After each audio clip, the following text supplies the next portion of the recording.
This is CBC Here and Now.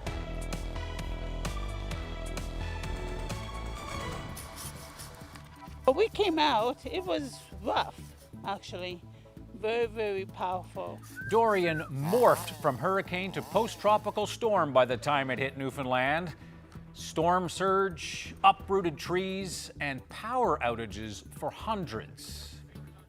Good evening, I'm Anthony Germain. The hurricane that was Dorian slammed into Newfoundland as a less powerful post-tropical storm, but it still bashed the province and there's significant damage. Some people on the island are still without electricity tonight.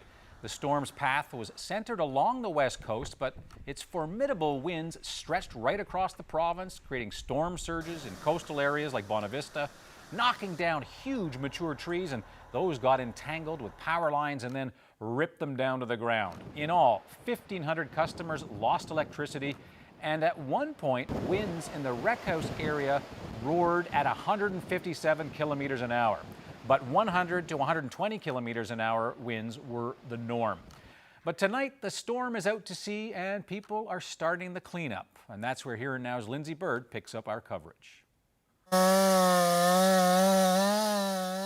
The sound of chainsaws filled the fall air around Corner Brook today, nowhere more so than at Mount Patricia Cemetery, where the damage from Dorian kept crews busy, cleaning up the 4 mature trees that buckled under Sunday's wind, a task that will keep the cemetery shut for the next 2 to 3 days. It's loved ones that are resting here, and so we assess it one at a time. We take care in each and every one of them. So that's why it's taken a little bit lengthy than it would, somewhere else in a park maybe. It's not just a matter of sawing up the trees and moving it. Dorian may not have been a hurricane when it hit, but it still packed a punch. It was rough, very, very powerful. I'm a big girl, but the wind blew me across the yard pretty fast. So Kathleen Billard spent this morning making her own firewood out of the tree she watched topple in her next door neighbor's yard. That was scary. That was scary. I actually thought it was gonna really hit something because the way how it came down really fast. But God spared us, so that's okay. That's good. And now you're chopping this tree up by hand. Yeah, the old-fashioned way, of course. This was the scene yesterday in Townsite, a tree split in two and a shock to the homeowner inside. I was in my house just doing some tidying up and heard a crack and came downstairs, opened the door, and was surrounded by bushes. In the span it took McGillis to grab a coffee yesterday at the height of the storm, city workers arrived and cleaned up her front lawn. I know there was a lot going on. There was a lot of wind. There was a lot of trees down. There was power problems. So, it got all cleaned up. So, kudos to the city.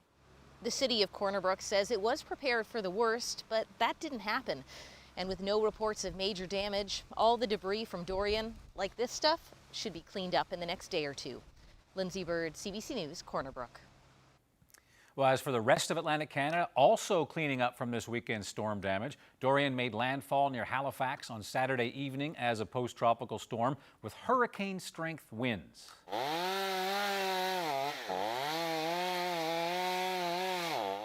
lot of people cutting wood, as you can see. Nearly 200,000 people woke up without power in Nova Scotia, and it could still be a week before electricity is fully restored. Schools, businesses, and many roads are closed as crews try to remove all of those fallen trees as well as other wreckage. Elsewhere on the East Coast, tens of thousands of people also without power in PEI and in New Brunswick. Dorian hit each of those provinces pretty hard as well.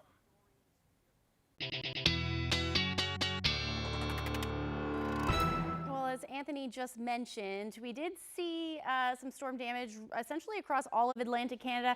Here's what the track looked like as it made its way into our area. Now, the center of the storm stayed well offshore, but those winds really extended across most of Newfoundland. Again, Wreck House area, 157 kilometers per hour, Port aux Basques, 128. And then you can see even close to 100 kilometer per hour winds in St. John's as well. And then Bonavista saw a gust at 108 kilometers per hour. Now, that has since moved offshore. Temperatures in behind it very fall-like. We got a little bit of a chill in the air. Temperatures are going to cool down tonight as well. Those skies are going to clear and those winds are going to ease, and that means we have a frost advisory in place. I'll have all the details coming up. Police in St. John's say a murder investigation is now underway. The victim in a stabbing attack last week has died from his injuries, and tonight police are appealing to the public for help with the case. Meanwhile, friends of 27-year-old Cyrus Clark are pouring out their grief online. Here now, Zach Gowdy with that story. Police haven't named him as the victim in this attack, but Cyrus Clark's Facebook profile is awash with messages of shock, sadness, and grief. Pictures show him hanging with friends and posing for the camera, a young man just 27 years old. The attack that ended Clark's life happened here on Livingstone Street in broad daylight last Tuesday afternoon. Today, police confirmed that they have made arrests in this case, but to take the investigation further, to possibly lay charges, they're hoping to get help from people in this area. We're still actively investigating the circumstances of this incident. We're looking for CCTV footage, dash camera footage, any witness information, of course, will help us piece together what happened. You said there's more than one suspect? At this time, we know that there was a group of people in that area, and we're working to gain as much information about the circumstance of this incident. Police say the people arrested are no longer in custody, but that they believe the victim and perpetrators of this crime knew each other, and there is no risk to the general public. Still, the circumstances of this case are disturbing. A young man stabbed to death in public in the middle of the afternoon. It's the first official homicide of the year in St. John's. For friends and family of Cyrus Clark, it's a tragic end to a young life. Anyone with information is asked to contact the RNC. Zach Gowdy, CBC News, St. John's.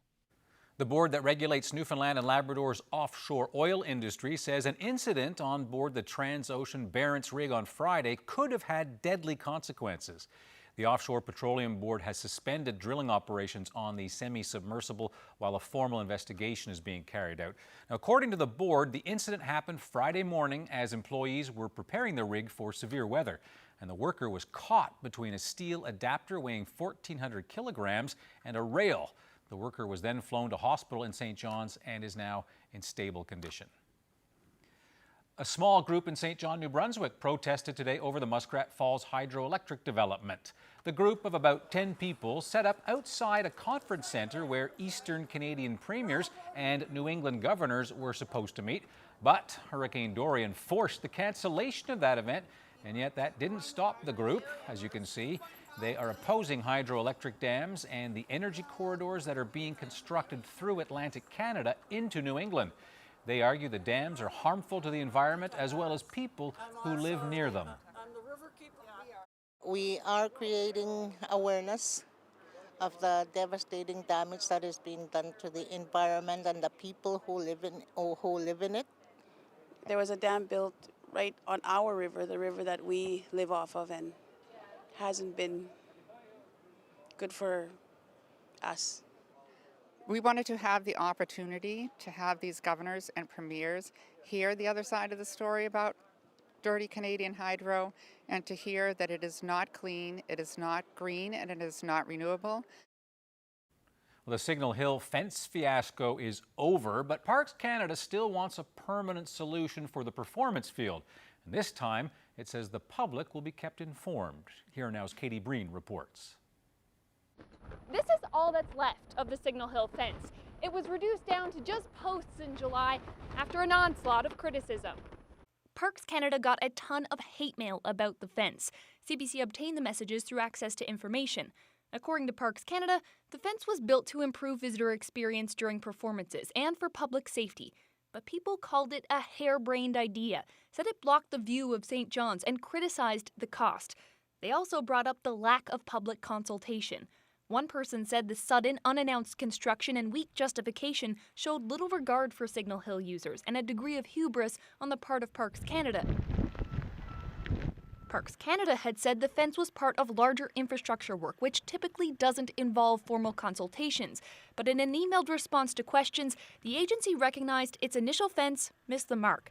It said it was reviewing the ruckus this summer and looking at its approach, something that could be useful as it considers what to do about the very same Signal Hill performance field. The site has gone back to using a temporary barricade during shows, but Parks Canada says it's just that, a temporary solution. It's considering permanent options that will meet public safety requirements. Whatever the solution ends up being, Parks Canada promises it won't block the view. It's going to let people know before any new fix becomes a fixture. Katie Breen, CBC News, St. John's. Katie's a trooper dealing with the winds today. The push to pay for a new $9 million community centre in Torbay got another financial boost today. Ottawa and the accounting firm Deloitte promised $400,000 towards the project. Now, the town attracted attention earlier this year when council announced that it would seek out financial help from the public to find the final $1.9 million it needed. The province has been footing the bill for most of the construction, but the cost still fell short. The town said it would match dollar for dollar in what it called its Leap of Faith capital campaign. The centre is set to open later this month. And we're excited about the capital campaign. It was something that we looked at. It wasn't, no other municipalities were doing this. We were looking at ways that we could reduce the burden on our taxpayers, because that's ultimately where we're going to get the money to build a building. And every dollar that they raise is less of a, I guess, less strain or less focus on the taxpayer piece. Well, now to a story that might be your favorite tonight. It was a mix-up in understanding a news story that inspired the name of an annual fundraiser for the Refugee and Immigrant Advisory Council.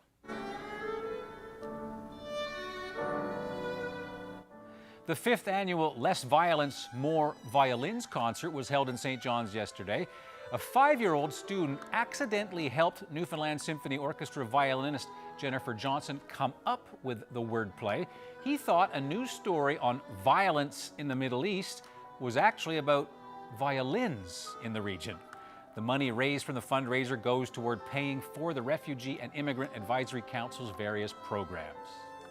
Offer a bunch of different programs, advice to refugees and immigrants, documentation and translations and so forth.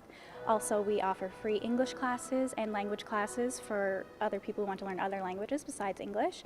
We have free sewing classes to the public, and we try to have these events for the most part free to the public. So every now and then we have these fundraisers to try to raise a bit of funds for REACT so we can keep those programs up and running.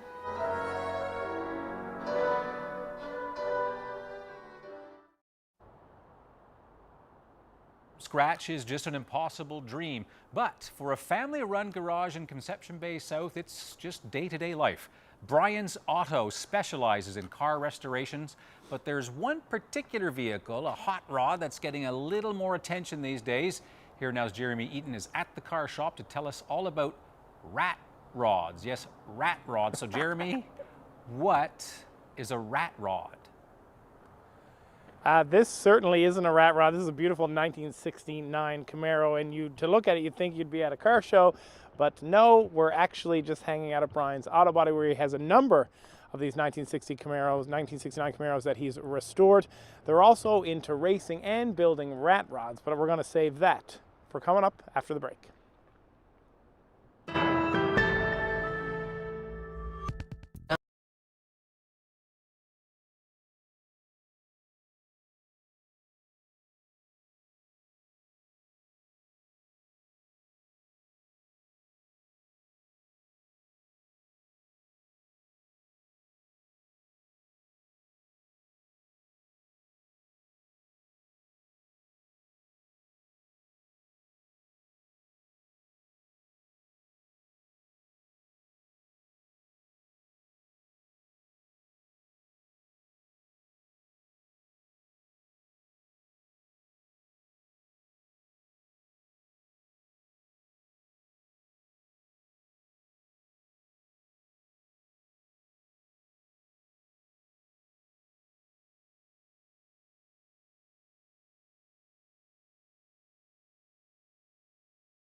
Welcome back to Here and Now. Firefighters had a considerable challenge last night with a fire at an abandoned building in Grand Falls, Windsor. The call came in at around 11:15, just as Dorian's strong winds were starting to die down. The winds blew life into that fire, though, and crews had to battle the flames until just after 4 o'clock this morning. The fire destroyed the building on Lind Avenue. Now, it used to house the local school board office. The fire also burned some of the woods behind the building, but crews were able to keep that fire from spreading. No word yet on the cause. And there is also no word on the cause of a big fire in Brook last night. Crews were called to a repair garage on Humber Road just before 10 o'clock, and they were met with heavy smoke and fire, with flames darting through the rolling garage doors. And that extreme heat meant that crews had to first battle the fire from the outside, dousing the flames to try to get into the garage. They managed to control the fire within about half an hour. Well, the massive infrastructure project that will see the Trans-Canada Highway shut down near Avondale for several days is on now. This after Dorian postponed the work. A lot of Dorian in the news tonight. Construction work in the same area back in July caused long lines of traffic, as you may remember, and delays of up to an hour. Workers are replacing 270-foot-long culverts in that area, and that means they need to build trenches that are 26 feet deep. Lane reductions for eastbound and westbound traffic start this evening, and they will continue until Friday. And then a section of the TCH will shut down for several days. No word yet on the precise time that that shutdown is going to start on Friday or for how long.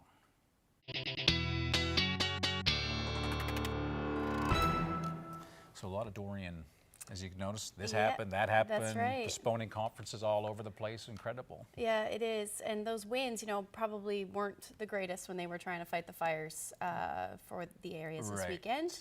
We did see some strong winds for most of the island. We'll take a look at those numbers. Yeah. I want to show you something first. Okay. Because I know you're the map expert for the CBC NL. As you know, the president's been taking a bit of heat about his problems identifying things on a map.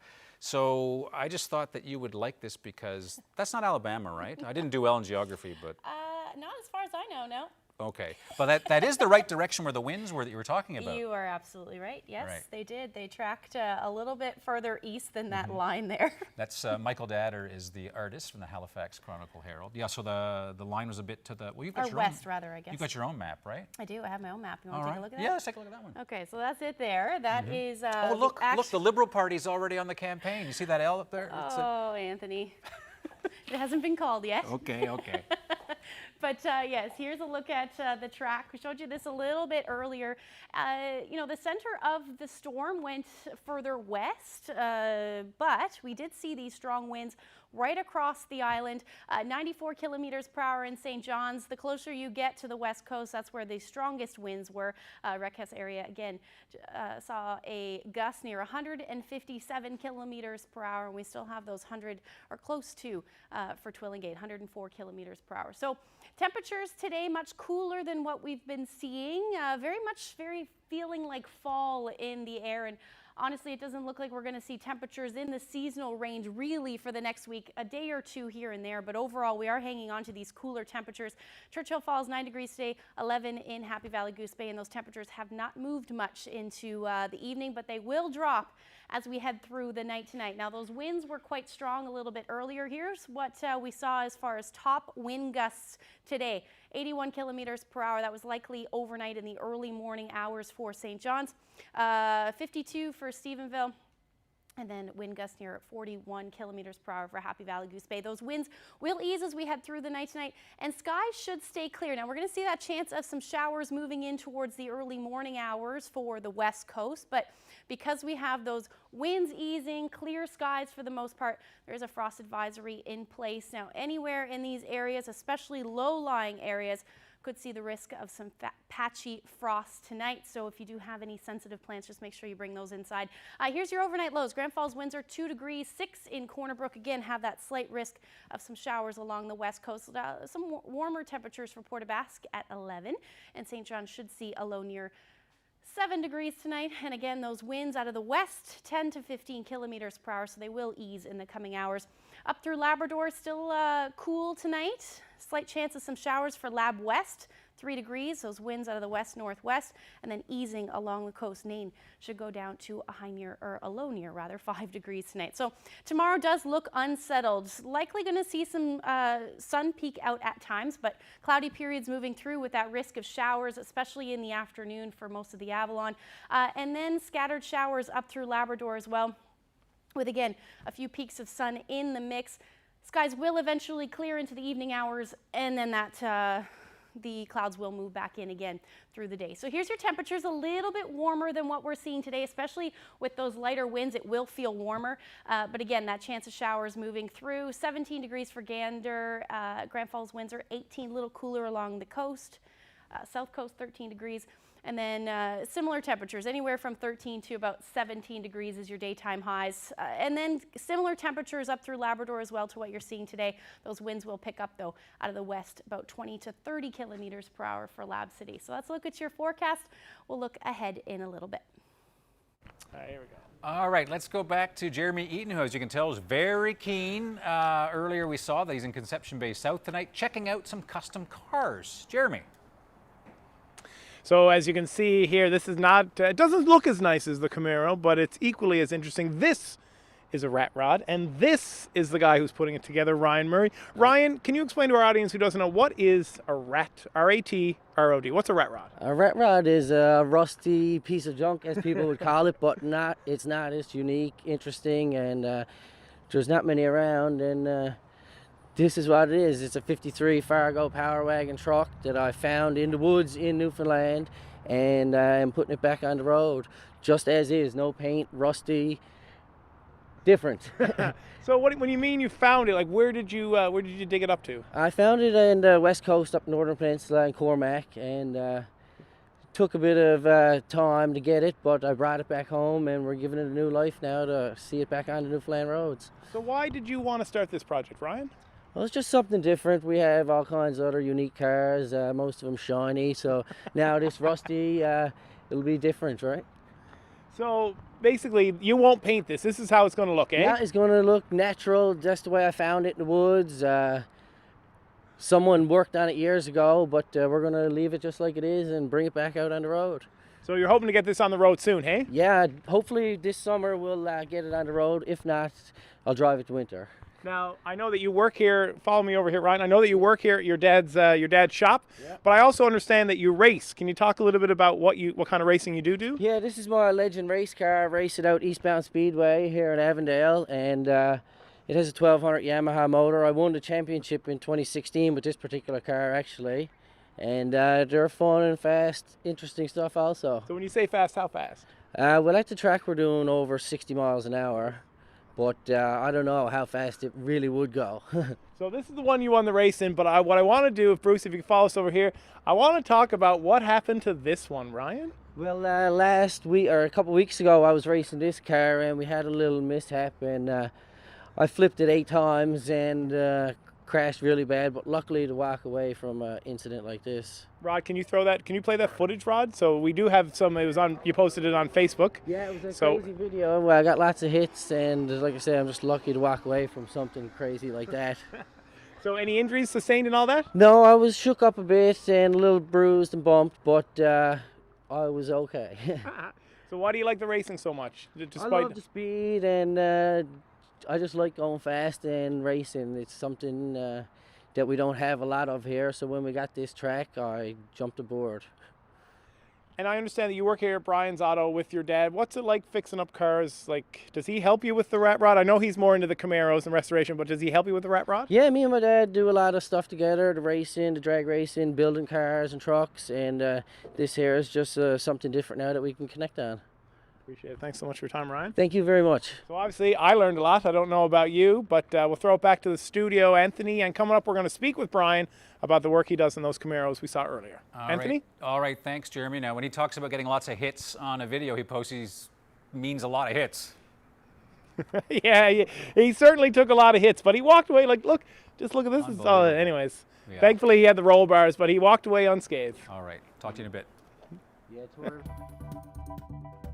MP Goody Hutchings spent much of her life on the water. Now she and other MPs want to see what's going on under the water with seals and cod. Stay tuned.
Welcome back to Here and Now. We're going to have a conversation now about science, cod, and politics with Goody Hutchings, a member of Parliament from the West Coast.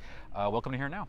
Wonderful. My pleasure to be here, Anthony. Now, you managed to get the ear of your colleague, the Federal Fisheries Minister, and this task force is being set up. Tell me about this task force. What is it?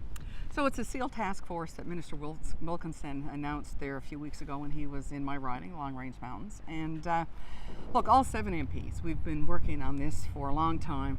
When I got elected in 2015, as you know, I've got a large rural riding, a lot of fisheries, and fishing is a passion for me personally. I started fly fishing when I was about 5 years old and went on to build a business around. Right, you were in the outfitting industry for a while. I was in the outfitting industry, so you saw firsthand some of the impacts of seals. So we've been preaching this from to the federal minister, and lots of anecdotal evidence, lots of chats with fishermen, lots of pictures, lots of everything else. But Minister Wilkinson said, "Yeah, I believe you. Let's get this done." But is there a consensus on this? Because I was out fishing with a lot of people around Newfoundland, and we're talking about how much cod was actually out there. So is the science conclusive? Because DFO scientists are saying in the Gulf of St. Lawrence there's a problem with some seals eating cod. It's not clear if it's the same seals. Well, what do we know? So Anthony, remember, we've lost 10 or 12 years of science, right? You said the word politics, so I'll take you up on that. But sure. Remember the previous government called science in every area, but especially TFO. So we've got a void now of 10 and 12 years of science. And hats off to DFO because we've implemented now, I think it's 19 new scientists here in the province. They've got a lot of catch up to do. So we do have that void. So we need to listen to our fishers and our people that are on the water. Mm-hmm. If we're going to get anywhere with the issue and the problem we have with seals, we have got to have the science facts with us, especially to go to the international market. I love to tell the story about Grossmoor National Park. Go for it. And the moose issue that they had there. All right. Because years ago, when Grossmoor started counting the animals there, it was 2,000 moose, and it was determined that that's what Grossmoor National Park could sustain. Then over time, it grew up to over 8,000 moose in that area. And then they started allowing a cull, right? No, it wasn't a cull. It was a harvest. It was inside a park. Yeah, there was a big deal about that. What's the difference between that and a cull? We got to get rid of some moose. Yeah, because the difference is you applied for your license. Right. They had some Inuit, some indigenous groups from Labrador came down with a license for their food freezer programs in their towns. Residents could apply. So Parks Canada cordoned off the areas where they knew they had an issue. And over time, the ecology of the park now has gone back to what it was. So the moose population now is just over 2,000. So it shows that so why I love to tell that story is you could see the damage that the moose were doing in the parks. We can't see what's going on underwater here. So this is going to give us... So if I hear what you're saying, it sounds like you might be in favor of not a cull, but of a enhanced seal harvest, if necessary? But with that also comes, number one, which is the first step the minister announced, is this SEAL task force. Let's see what they're eating. As Minister Efford said years and years and years ago, they're not down there having Mary Browns and turnip and all that kind of stuff. So let's find out exactly what they're eating, when they're eating it, and where they're eating, and what species, okay? Right. Then once we get that factual information, let's go on to the next step, which is full utilization of the resource, right? Let me end the interview on this question. So obviously you're interested in the science. Yes. What about the politics? Because a lot of voters out there, they like hearing politicians who talk about dealing with seals, even if it means killing more seals. So where does the politics and the science separate? My darling. We have an election coming, don't we? Oh, I think so. But you know what? You don't know me that well, my love. Because when I get into something, I'm passionate about this, but I believe it. I believe that there is significant damage being done to many, many species. You know, salmon, cod, crab, shrimp, all, and we've got the pictures to prove it. But now we need the scientific fact. Okay. So when we do that, then we'll go on with the secondary processing, and then we need to convince Newfoundlanders and Labradorians, and more so Canadians, of this can be a great thing for economic development, for getting our waters healthy and our fish stocks growing again. So I'm that old saying, a dog with a bone. When I believe in something, I'm going to see it through. All right. Well, you can hold me to that. I definitely will, and maybe we'll talk again if and when we decide that we need to kill more seals, because I don't think everybody across the country is going to see that as necessarily a good thing. But I've got a That's question. for our next interview. Can I ask you a question? Sure. Okay. So if after the task force starts to do the work and they show of all the different fish species that are being impacted and negatively affected, would you support a seal harvest? Absolutely. Without agree on question. that. Okay, perfect. Thanks for the time. All right, bye now. Do a job exchange sometime. In other news, people might be worried about coming power rate hikes and the province's financial woes and the so-called tough economic times you always hear about, but the car sale industry in this province seems immune. No hard times, in fact, the opposite, and you can see it in the string of new and used car dealerships up and down busy Kenmount Road in St. John's. And tonight, a longtime dealership on the other side of the city is making a move to grab more of the market with a multi-million-dollar expansion. Cease Hair reports. The O'Neill Nissan dealership on Topsail Road is moving a little further down the road where Keith Tibbs' used auto sales used to be. We just picked up 7 acres east of the lights here. I'm going up Farrell Drive for the new Nissan store. And then once that store is complete and done, we'll start this store and renovate it for a new Jag, Land Rover and Volvo store. Rick O'Neill says building a new Nissan dealership will cost about $20 million.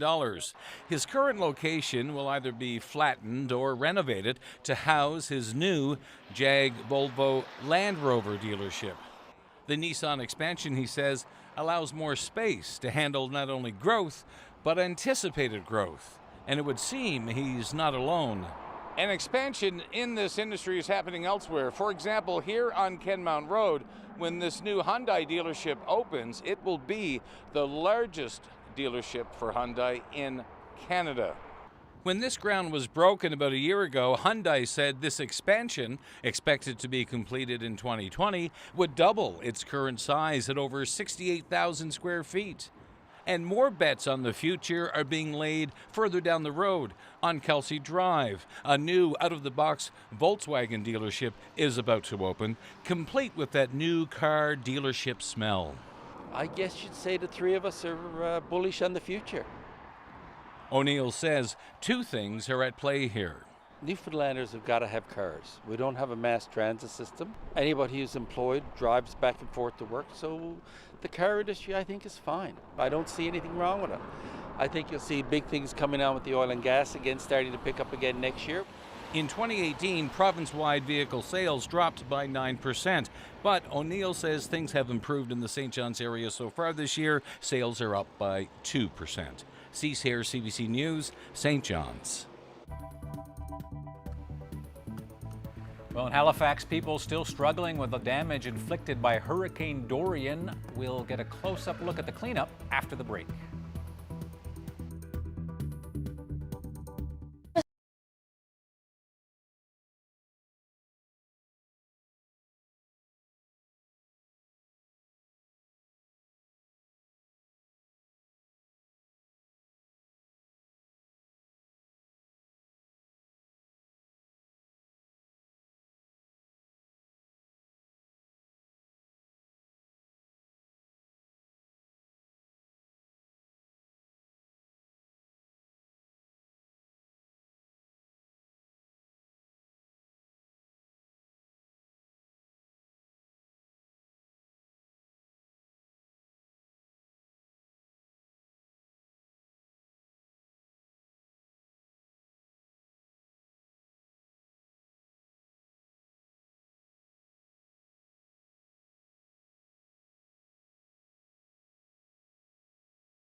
Welcome back to Here and Now. We're going to return to the weekend's powerhouse storm. People in the rest of Atlantic Canada still cleaning up after Dorian ripped through the region.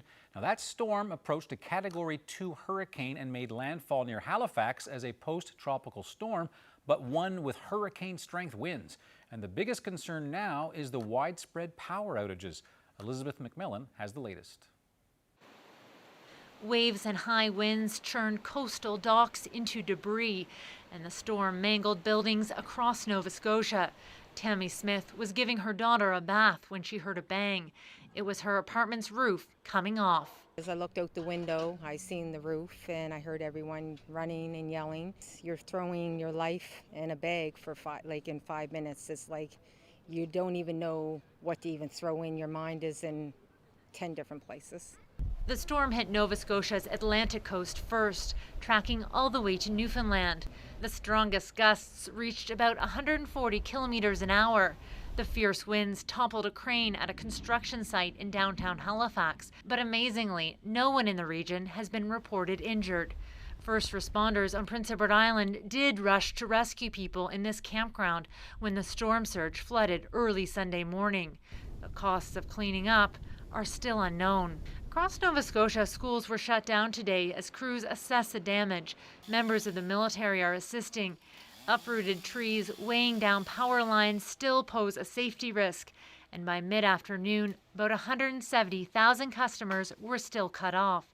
Cell phone service here also remains spotty, leaving people without the information they need. We had the roof cave in, so I was trying to find out, what's going on, where are the shelters, and, what do you do in this type of situation? And even to find out, when would the power come back on, I couldn't even Google anything. It was just so frustrating. People have been seeking refuge at comfort centers, a place to shower, charge phones, or get a warm meal. Many are relying on generators and the generosity of friends and family. We've got our generator, plus we've got a smaller one that we just lent our neighbors so they can plug their freezer in and their fridge so that they can, so they don't lose their contents there. Some worry more planning is needed to ensure people in rural areas have somewhere to go. When there's no power in this community, a lot of us, like myself, we're on wells, so there's no power, there's no water, so people are tired, but they're patient. Many residents will have to be patient for several more days. Nova Scotia Power says it could be up to a week before all of the utility's customers are reconnected. Elizabeth McMillan, CBC News, Halifax. And we'll return to our special auto coverage from rat rods to restorations. As you've seen tonight, Brian's Auto has been fixing up custom cars for decades. But what fun is fixing up some of these beautiful cars if you can't take them for a spin? Well, Here and Now's Jeremy Eaton is at the auto body shop tonight. And I got some other cars now to talk about. Jeremy? Yeah, we've come back to this 69 Camaro because it's sort of a special 69 Camaro. Brian, this is Brian Murray, the owner of Brian's Auto Body. Can you tell us what's so special about this beautiful car here? It's a 69 Camaro and it's an RSSS. It's a 396, 375 horsepower car. And it's probably one of the last Camaros ever built in 1969. We have all the GM documentation on it, and it's my wife's car. And I built it for her, finished it in 1996. She don't use it a lot anymore because of the significant value of that car. And it's a very rare interior on it. So Bruce, if you can get a shot of the interior. So Brian, I got to ask you, what is it about Camaros and specifically 69 Camaros? Because all four of the cars that we'll see here now are all 69 Camaros. What's about that? What's so special about that year? Well, 1969 Camaro is a very desirable car in the marketplace, and basically I collect them for my retirement someday, I hope. And I wanted to get the most bang for my dollar when I go retire, so I got some good pieces to sell. So Brian, how long have you been in business here in CBS? I moved here in 1988 from Kemount Road, and that's where I started at my parents' property on Kemount Road. And I'm here in CBS and love the community, and it supports me well. So when did you get in? How long have you been restoring cars like the Camaro? Basically, ever since I started business, but I bought my first Camaro in 1987. And that was my wife's car, and started restoring that. Now, I understand that you do some restoration work, but as Anthony was saying in the intro, what's the point of fixing up a car if you don't get to drive it? Yes. What's so special about this one, Brian? This is my drag car. I drag race at an eastbound raceway in Avondale. It's a very fine facility that they have there, and made it possible to drive and have a car of this caliber in a quality place to race it. And it's quite fast. It runs 5.7, 5.3 in 660 feet. We run an 8th mile at eastbound raceway. Now, I can hear the video being played in the background, but what happened over the weekend when you were racing? Well, I had not a misfortune, but a massive wheel stand wheelie. The car makes an awful lot of power, and I never had my wheelie wheels on, and one of my buddies told me that I should have put them on prior to me doing it. So they're on now. So hopefully it won't happen again. Now, we got a couple of seconds, but Brian wanted to tell me something. You have a special piece of equipment. If you could quickly tell us about that, yes. You won't find anywhere else. Now, we can't see it because it's inside. But yeah, we have a chassis dyno for tuning cars, and this particular car here was tuned and dyno tuned on it, and it can do up like to 1,500 horsepower, and we can do vibration on it, and the speedometer, your air to fuel for emissions on it. It's the only one like it this side of Montreal. It's quite a piece of equipment. It's the biggest tool that I have in my toolbox. Perfect. Well, Brian, we appreciate the tour. Thanks so much for having us in. Very much so. So it's one of these sort of things you can look, but I'm afraid to touch it because I don't want to scratch it because I know it'd probably be expensive to fix it. But thanks a lot to Brian and the folks here at Brian's Auto Body for letting us hang out and telling us about that. And we're going to throw it back to you in the studio, Anthony.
All right, lots of Dorian tonight, but we're going to look ahead now because people are making plans as they do with the early part of the week. Yes, and you know, temperatures in behind, feeling a little chilly today. Yes, I noticed. And yeah, we're in a little bit of a cool down as we head through the week. So we'll take a look at the temperatures for tomorrow. Now, this is around seasonal for this time of year. Should be sitting around 17 degrees in St. John's. I essentially have the chance of showers across the island with the winds a lot less than what we are seeing today, or what we did see today. So these temperatures are going to feel much warmer than they did, but overall sitting in the mid to low to mid-teens, really, essentially. And if we head up to Labrador, you can see similar temperatures to today, 10 degrees for Lab City. Those winds a little stronger, though. Westerlies, about 20 to 30 kilometers per hour. And then hanging on to that chance of showers along the coast as well. 10 degrees should be the afternoon high for Nain. Now, taking a look at the systems over the next couple of days, not a whole lot happening into tomorrow night. We should actually see skies clear, and then eventually that cloud cover will move back in, and it's ahead of our next weather maker, and that's going to bring some rainfall in, especially for the southern half of the island into Wednesday night, and then eventually it will spread across the rest of the island through the day and bring some pretty strong winds with this one as well. So we are in for another round of some wind and some rain, and then up through Labrador it's going to stay cool and unsettled. Not quite as much rain as the island is going to see, but certainly definitely have that in the forecast. So here's a look at your Wednesday. Temperatures staying again within a couple of degrees pretty much for the entire week. 16 degrees for St. John, 17 for Grand Falls, Windsor. And then that sunshine should return for Happy Valley, Goose Bay, 14 degrees, staying with that 10-degree mark for Lab City, but again, some sunshine, and Nain sitting at 11. Now, over the next 5 days, again, those temperatures aren't going to move much. We will start to see a little bit of a dip as we head towards the weekend, but generally unsettled with that significant rain, or at least more significant rain on Thursday, with some periods of rain happening through the day. 17 degrees, but look at your overnight lows as we head into towards the weekend, back down to the single digits. And then it does look like the best chance of that sunshine will be Friday afternoon and continuing through the day on Saturday at 16 degrees. Now, for central Newfoundland, you're going to stay in that 17, 18 degree mark for most of, or at least through midweek, drop down and then head back up again for Friday and Saturday. But again, overnight lows flirting with the mid-single digits. And then we've got for western Newfoundland essentially the same forecast. Some rain late Wednesday into Thursday, and then clearing just in time for the weekend. Up through Labrador, you're looking at a pretty similar forecast as far as that sunshine goes for eastern Labrador right into Friday. And then Saturday, that rain will return, but temperatures are going to stay steady between 13 and 16 degrees. And then for western Labrador, same thing, 10 degrees tomorrow in the single digits as we head into Thursday. Overnight lows, 0 degrees for Wednesday. And then into the weekend, we're looking at temperatures in the teens. So that's a look at your forecast. I'll have your weather photo. Anthony? Thank you, Ashley. Well, I bet a lot of you were watching something on Saturday, perhaps. Canada's Bianca Andreescu is getting the star treatment now south of the border after winning the U.S. Open Championship on Saturday. What a match that was to watch. Now, the 19-year-old will also get a hero's welcome when she comes home, and the attention could soon turn into big bucks from endorsements for the young tennis star. CBC's Greg Ross has more. The championship tour continued for Bianca Andreescu Monday in New York. Bianca, good morning. Congratulations. Hitting the U.S. talk show circuit this morning, appearing here on NBC's The Today Show, but sticking to her Canadian roots. Bianca, it seemed as if you were almost apologizing after the win. Why? That's such a Canadian thing to do. How does that trophy feel in your hand? Oh, I'm never going to get tired of holding this thing. Back home, plans are already in the works for a hero's welcome. I've already promised to give her the keys to the city. The mayor of her hometown of Mississauga also expecting tens of thousands for a rally when she returns, similar to the crowds they had during the Raptors' playoff run. I think the right thing to do is to hold it in our celebration square. But the win translates into much more than just accolades. When you win a championship like this, brands come calling from York University sports marketing instructor Vijay Settler says the win could mean millions of dollars in endorsements for Andreescu.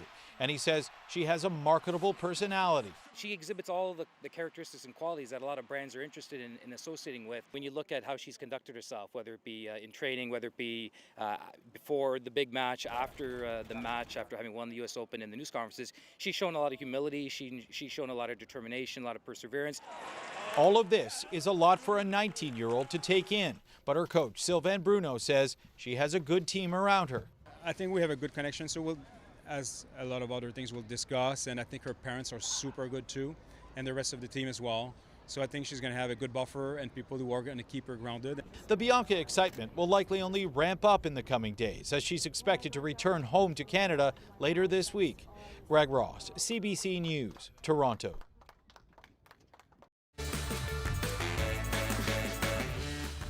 I want to know where you're to. This photo was taken somewhere on the island. I'll let you know where it is when we come back.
We're talking about tennis before the break. When it comes to sports, it's a dog-eat-dog world out there, apparently even when it comes to surfing.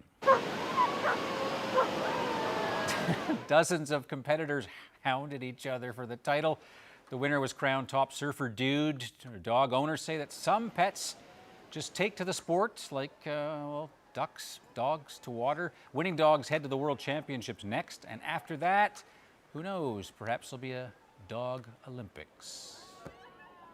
Well, we're going to end and wind down here now on a sad note tonight, especially for those of you who remember the Friendly Giant era. The man who was the voice behind Jerome the giraffe on the long-running CBC children's program has passed away. Hello, Rusty. Hello, Jerome. Well, it certainly has been a nice rainy day. I like rain, and I thought I'd just go out for a walk in the rain. The writer, performer, and broadcaster was also the voice of Rusty the Rooster on the popular program. Conybeare began his career in radio, where he received numerous awards for his work. Rod Conybeare was 89 years of age. Yeah, sort of an end of an era for television, way before your time, but a lot of people, it was a big popular kind of show back in the day. All right, so you got a picture for us. A sense of deja vu for some Here and Now viewers. Which apparently you all saw on Friday. See, Carol and I have the same brain, apparently. Yeah. But yes, here's a look at the photo. You already know where it is. I kind of ruined it. Oh, that's not even it. It's not it? No, that's not where it is. It's Paquette. Okay, Packet. Packet, sorry. Okay, there we it go. Obviously didn't save for you, but yeah, double rainbow. Ashley Mitchell sent us that photo. Hilarious that So good showed you it get on to Friday. see it twice. It is a good photo. And it's worth it, and it's a totally double worth it. rainbow too, so it's worth seeing twice. Double rainbow all the way. Yeah. 2 for 2. Yeah. So send in those pictures. Yep, if you want to send them in to us, send them to nlphotos@cbc.ca. Yeah, it was worth seeing again. Absolutely. It's great. All right, so it's only Monday. Yes. And it's going to get colder. Is it going to stay like this? Or? Yeah, we're going to stay, well, tomorrow Yeah. we'll feel much warmer because less wind, but overall we're looking at seasonal temperatures. I can't believe your hair's so straight. Where were you today? Indoors, obviously. Inside all day. Smart. Yeah, exactly. All right, good to have you back. Yes. And we'll see you tomorrow. Good night.